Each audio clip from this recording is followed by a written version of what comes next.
Bon, je pense que vous commencez à en avoir assez de travailler sur tous ces trucs un peu techniques et on voudrait un petit peu naviguer dans notre scène. Donc là, on va vraiment s'intéresser à notre 3D viewport.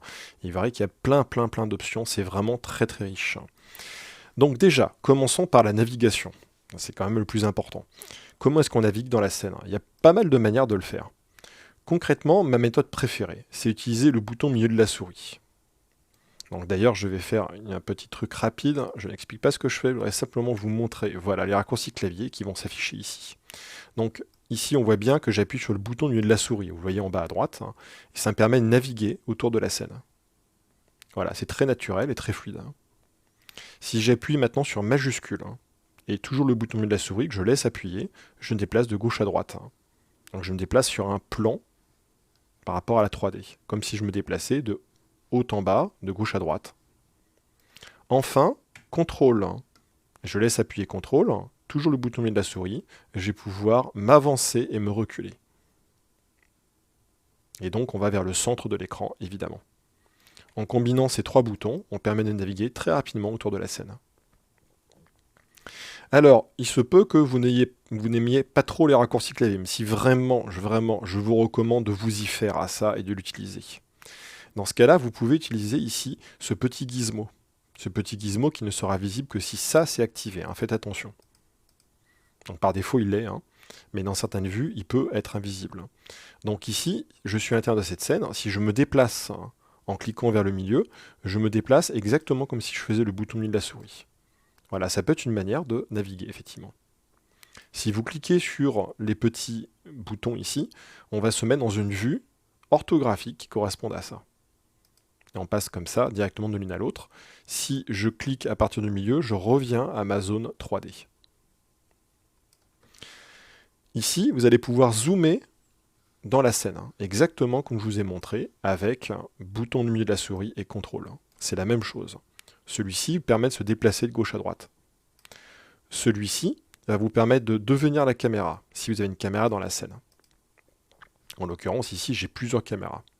Donc on va devenir la caméra active, qui est celle-ci. On le voit grâce à cette icône. Je clique, je deviens la caméra.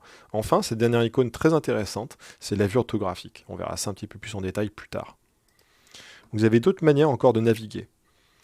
Notamment, vous pouvez utiliser le pavé numérique. Personnellement, j'aime pas trop utiliser le pavé numérique, mais je sais que pas mal de personnes s'en servent. Donc vous pouvez utiliser 1. 1 va vous mettre la vue front, donc la vue de devant, on le voit ici. À tout moment, vous pouvez revenir à votre vue générale en vous déplaçant, tout simplement. Et vous voyez qu'on est dans le user perspective. Donc 1, ça vous permet de faire ça. 2, sur le pavé numérique, vous montre une vue donc en user. Elle en se balade, vous voyez, 1, 2. 3, c'est la vue en right. 4 vous permet de tourner autour. 5, ça permet de passer d'orthographique à normal. 6 vous permet de tourner encore. Donc vous voyez entre 4 et 6.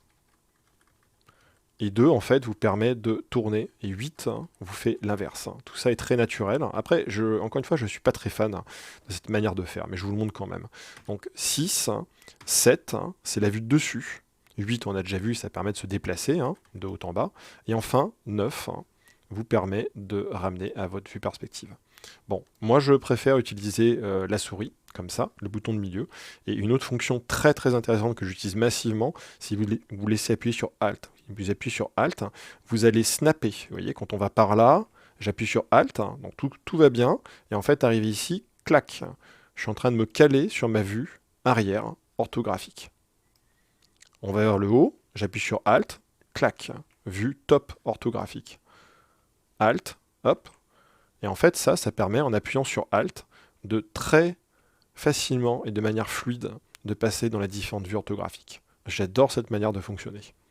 J'utilise quasiment exclusivement ça et à peu près jamais ces autres boutons ici. Mais vous pouvez tout à fait l'utiliser. Encore une fois, vous voyez, ça marche. Et à tout moment, vous revenez avec la navigation comme ça ou en déplaçant comme ça.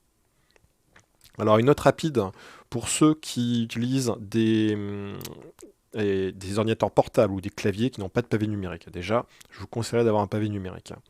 Et également pour ceux qui n'ont pas de souris à 3 boutons. Pareil, je vous conseille d'avoir une souris à 3 boutons.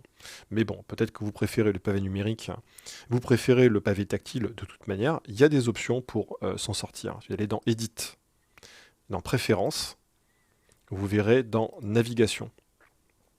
Alors c'est pas navigation, c'est Keymap Input, autant pour moi. Donc c'est dans Input, et vous trouvez ici des options intéressantes. Donc le Emulate Numpad, ça va vous permettre d'utiliser les boutons donc 1, 2, 3 de votre clavier à la place du pavé numérique. Donc une fois que je fais ça, si j'appuie sur 1, vous voyez que ça fonctionne. Si j'appuie sur 2, ça me permet de tourner autour, etc. Le problème, c'est que ces claviers, ces flèches 1, 2, 3 sur le clavier standard servent pour d'autres choses. Donc j'aime pas trop cette option, mais bon, ça peut être intéressant si vous n'avez pas de pavé numérique. L'autre option ici, c'est Emulate 3 mouse buttons, donc 3 button mouse. C'est si vous avez un pavé tactile, vous pouvez utiliser donc comme vous voyez que c'est indiqué, donc Alt et Left mouse. Donc on fait Alt, ça me permet de tourner autour de la scène.